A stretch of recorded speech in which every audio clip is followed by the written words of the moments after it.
मुल्क भर में शदीद बारिशें जारी हैं। ऐसे में आसमानी बिजली गिरने के भी कई वाक़यात सामने आए हैं। लेकिन क्या आप जानते हैं कि बादलों में ये आसमानी बिजली कैसे बनती है, ये कैसे ज़मीन पर गिरती है और इससे कैसे महफूज रहा जा सकता है? आइए आपको तफसील से बताते हैं।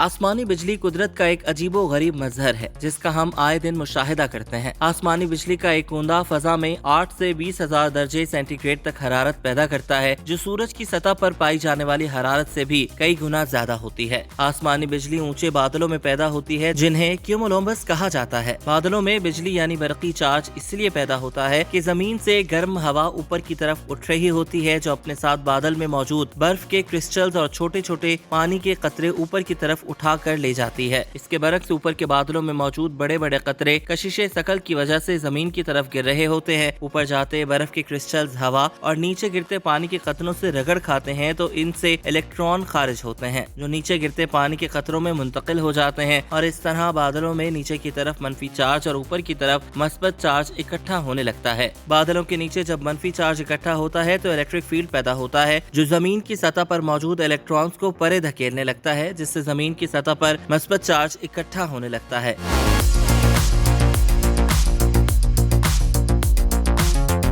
इसी तरह बादलों के निचले हिस्से और जमीन की सतह एक बैटरी की तरह काम करने लगती है, जिससे इलेक्ट्रोस्टैटिक फील्ड पैदा होता है। जब ये इलेक्ट्रोस्टैटिक फील्ड एक हद से बढ़ता है तो हवा के एटमों में से इलेक्ट्रॉन खारिज करने लगता है। इस तरह हवा के एटम यकायक चार्ज प्लाज्मा की शक्ल इख्तियार कर लेते हैं, जो बिजली का बहुत उम्दा कंडक्टर होता है। इस तरह बादलों और जमीन के दरमियान एक शॉर्ट सर्किट पैदा होता है, जिससे बादलों और जमीन के दरमियान करोड़ों एम्पेयर करंट फ्लो करता है। इसे हम बिजली गिरना कहते हैं। अमूमन बिजली बादल के अंदर एक बादल से दूसरे बादल और फिर दूसरे बादल से जमीन पर सफर करती है। आसमानी बिजली को जाहिरी तौर पर दो अहम इकसाम में बयान किया जा सकता है। जब आसमान पर कैमरे के फ्लैश की तरह रोशनी दिखाई दे तो इसे चादर वाली बिजली यानी शीट लाइटनिंग कहा जाता है, जबकि दूसरे किस्म में आसमान पर बिजली टेढ़ी मेढ़ी लकीरों की तरह दिखाई दे तो इसे दरार नुमा बिजली या फोक लाइटनिंग कहा जाता है। याद रहे कि शाखों की तरह ये दरार नुमा आसमानी बिजली बादल से जमीन की जानिब सफर करते हुए पैदा होती है और बाज औकात जमीन पर गिर जाती है। जब इस तरह की आसमानी बिजली पैदा होती है तो इसकी तवानाई से अतराफ की हवा बहुत गर्म होकर फैलती है, जिससे एक जोरदार धमाका सुनाई देता है, जिसे बादलों की गरज से भी ताबीर किया जाता है।